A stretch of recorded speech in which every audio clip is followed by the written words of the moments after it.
चेत मच्छंदर गोरखाया में आप सबका स्वागत है। मेरे प्यारे भारतवासियों, जय हिंद, जय जवान, जय विज्ञान, जय भारत। चेत मच्छंदर गोरखाया में हम हिंदुस्तान की जो घटनाएं घट रही है उसके बारे में बात करते हैं। हिंदुस्तान विश्व का अग्रणी देश था। पूरे विश्व को वो प्रेरणा देता था, मगर ऐसी कई घटनाएं घटी और हमने हमारा महत्व गंवाया। मुगल आए, उन्होंने हमारी संस्कृति को खत्म करने की बात की भी सही। हिंदुस्तान सिकुड़ता गया, जो पर्शिया से लेकर कंबोडिया तक फैला हुआ था, वो मुगलों के समय में धीरे धीरे सिकुड़ता सिकुड़ता भारतीय उपखंड तक सीमित हो गया। उसके बाद अंग्रेज आए। अंग्रेजों ने भी हमारी संस्कृति को खत्म करने के लिए बेपनाह काम किया और कई बुद्धिजीवी अंग्रेजों की बातों में आकर अपने को सुधारावादी बताकर भारतीय संस्कृति को, सनातन संस्कृति को खत्म करने के लिए उनके साथ में जुड़ गए। और ऐसे लोगों को अंग्रेजों ने खिताब भी दिए, किसी को लॉर्ड का, किसी को सर का, और वो सारे लोग सनातन संस्कृति, जो विश्व की सबसे पुरानी धरोहर और सबसे श्रेष्ठ संस्कृति, उसको खत्म करने पर लग गए।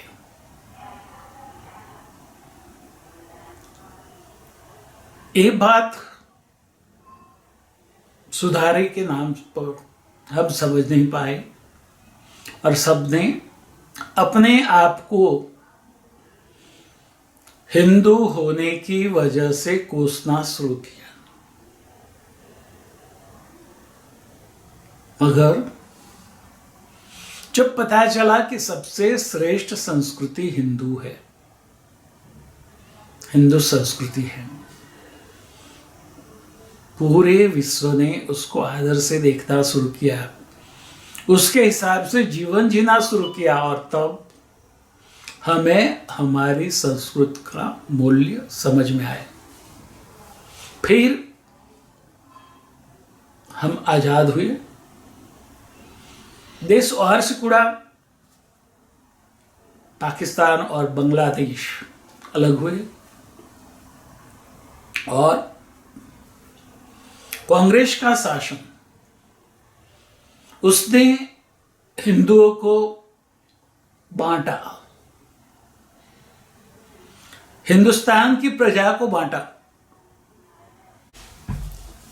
हिंदुओं को तितर बितर करने के लिए वो प्रयत्नशील बन गए, और वो भी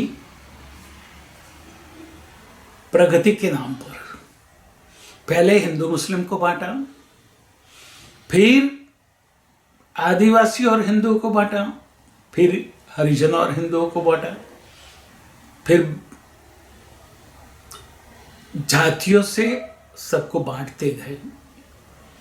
ये सवर्ण है, एक ओबीसी है, और पूरे सनातनियों को छोटे छोटे तबकों में विभाजित कर दिया गया, और उनकी जो संस्कृति थी उसको अर्वाचीन संस्कृति के साथ आगे ले जाने के बजाय वो गलत है वो बताकर उसको खत्म करने का प्रयत्न शुरू हुआ और आज भी वो चल रहा है। हमारे वर्णशंकर नेता नकली गांधी राहुल, जिसको हम पप्पू भी कहते हैं, वो अभी कह रहे हैं कि हिंदू हमें स्वीकार्य है मगर हिंदुत्व नहीं। अरे भाई, तू तो रोमन कैथोलिक है, तुझे हिंदू से क्या काम। अच्छा किया तूने बता दिया कि हम तुझे सत्ता से दूर रखेंगे। ऐसे लोगों के हाथ में सत्ता जाएगी तो हिंदुत्व का क्या हाल होगा, हिंदू का क्या हाल होगा, वो जरा समझ लेना जरूरी है। उसमें मिले अरविंद केजरीवाल, अखिलेश यादव, ममता बनर्जी, शरद पवार, उद्धव ठाकरे और कई मुस्लिम नेता, असरुद्दीन ओवैसी जैसे, बदरुद्दीन अजमल जैसे, जो हिंदुओं पर प्रहार करते रहे और फिर भी हिंदू सहिष्णु होके वो सहता रहा। मगर जब हमारे हिंदुत्व के ऊपर प्रहार हुआ तो हमें खड़े होकर उसका विरोध करना चाहिए। जिसको हिंदुत्व क्या है वो पता नहीं है, उसको देश से निकाल बाहर करना चाहिए, सत्ता से बाहर करना चाहिए और जो हिंदू हित की बात करेगा वही हिंदुस्तान में राज करेगा। ये बात सबको अच्छी तरह से समझा देनी चाहिए। देखो, आज मोदी जी के पीछे सारा विपक्ष एक हो गया है, मगर वो एक बात समझ ले, मोदी जी अपनी इच्छा से कोई काम नहीं कर रहे। वो महाकाल के इंस्ट्रूमेंट है, वो डिवाइन इंस्ट्रूमेंट है और डिवाइन महाकाल के आदेश के मुताबिक वो आगे बढ़ रहे हैं। जो हिंदुओं पर राज करने की इच्छा रख के बैठे हैं ओवैसी जैसे लोग, वो समझ ले कि महाकाल ने 100 साल का प्लानिंग कर दिया है। मोदी जी के बाद कौन बनेगा प्रधानमंत्री वो भी तय है, यूपी में योगी के बाद कौन आएगा वो भी तय है। और एक योगी और एक मोदी नहीं, पूरे भारतवर्ष में सनातनी के घर से एक एक मोदी, एक एक योगी बाहर आएगा और पूरे भारतवर्ष को संपूर्ण सनातनी बनाएगा। ये बात हमारे विरोध करने वाले माननीय नेता समझ लें कि यह महाकाल का प्लान है। महाकाल के प्लान के हिसाब से ही पूरा भारतवर्ष 100 साल चलेगा। वो उमर अब्दुल्ला, फारूक अब्दुल्ला, महबूबा मुफ्ती, ये सब सुन ले कि आपने जो कश्मीर पंडितों का था, हिंदुओं का था, वो अपने आप उसको निकाल के उसके मालिक बन के बैठे हो। आपको जो सजा होने वाली है वो आप कल्पना भी नहीं कर सकते। सजाए मौत नहीं होगी, आपको रिबा रिबा के मारेंगे। महाकाल के गण अभी तैयार हो गए हैं। महाकाल के गण पूरे भारतवर्ष में जो सनातन धर्म विरोधी प्रवृत्तियां कर रहे हैं, वो लोगों के लिए क़यामत का दिन लेके आने वाले हैं, वो समझ लें। हमने आपको मेहमान की तरह रखा है। मुस्लिमों के लिए पाकिस्तान बना था, जो मुस्लिम नहीं गए उसको हमने मेहमान की तरह रखा, मगर आज वो हमको गुलाम बनाना चाहते हैं। तो समझ ले कि वो शक्य नहीं है। आप नमक हरामी कर रहे हैं और उसका परिणाम आपको भुगतना पड़ेगा, जरूर से भुगतोगे। आज सब कोई अपने को सवाया हिंदू बताना चाहते हैं। राहुल गांधी मंदिर जाते हैं, जदोई पहनते हैं, जदोई कैसे पहनना वो तो पता नहीं है, उपनयन संस्कार हुआ नहीं है, गोत्र का कोई ठिकाना नहीं है, और अपने को हिंदू बताने जा रहा है, अपने को काश्मीरी पंडित बताते हैं। अरे भाई, काश्मीरी पंडित क्या है और आप क्या हो? आप उसके 0% भी नहीं हो, समझ लो। केजरीवाल, अखिलेश यादव, ममता सब अपने को हिंदू बताने जा रहे हैं। ये सारे एक्सीडेंटल हिंदू हैं, उनसे सावचेत रहना बहुत जरूरी है और उनको सत्ता से बाहर करके महाकाल के दंड को भुगतने के लिए छोड़ देना जरूरी है। तैयार हो जाओ।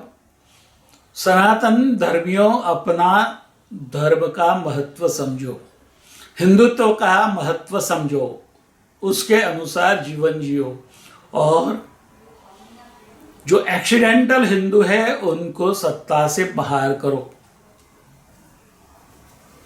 जो भी देश में हो रहा है वो शुरुआत हुई है। कैसे फारूक अब्दुल्ला ने 90 में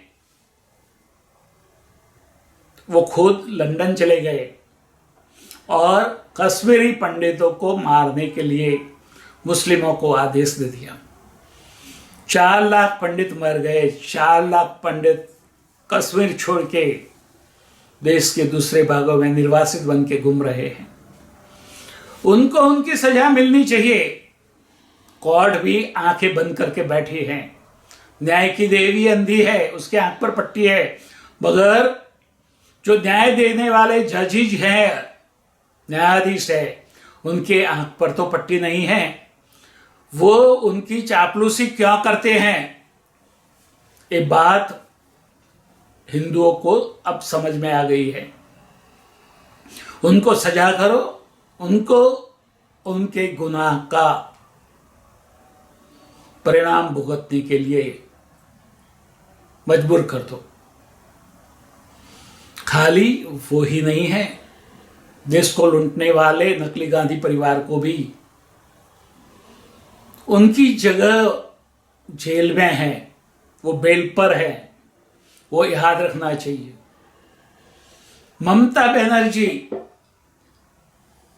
बंगाल में और कोई पक्ष को चाहती नहीं है, मगर वो भूल जाती है कि बंगाल भारत का हिस्सा है। आप कितना भी करो, काली मंदिर जाओ, तारा मंदिर जाओ, मगर माँ आपको पहचान चुकी है और माँ ने आपको सजा करने के लिए उनकी भैरवियों को आपके पीछे छोड़ दिया है। सजा होगी। कोर्ट सजा नहीं करेगी तो कोर्ट के न्यायाधीशों को भी सजा होगी। कितने समय से पी चिदंबरम, राहुल गांधी, सोनिया गांधी, ये सब के ऊपर केस है, उसमें कुछ साबित करने का है ही नहीं। फिर भी हमारे न्यायाधीश उसके ऊपर बैठ के उसको बचा रहे हैं। उनको भी उनकी सजा मिलेगी। चेतो, जागो, सनातनी हिंदू बनो और जीवन जीने के लिए हिंदुत्व को अपनाओ, वरना महाकाल का दंड भुगतने के लिए तैयार रहो। कोई भी हो, कोई कानून से परे नहीं है, चाहे वो सोनिया गांधी हो, जया बच्चन हो, ममता बनर्जी हो, महबूबा मुफ्ती हो, फारूक अब्दुल्ला हो, अजरुद्दीन ओवैसी हो, बदरुद्दीन अजमल हो, अखिलेश यादव हो, कोई भी हो, स्टालिन भी हो, वो बचने वाले नहीं हैं। वो बात समझ ले कि उनके पीछे महाकाल का दंड, महाकाल के गण लेके आ रहे हैं और ऐसी सजा करेंगे कि न मर पाएंगे, न जी पाएंगे, न खा पाएंगे, न पी पाएंगे। ये बात सारे हिंदुओं को समझ लेनी जरूरी है। हिंदुत्व को जगाओ और हिंदुत्व विरोधियों को सजा करने के लिए महाकाल को प्रेरित करो। महाकाल के डंडों लेकर घूम रहे गणों को मदद हो जाओ, उसका स्वागत करो। तथास्तु।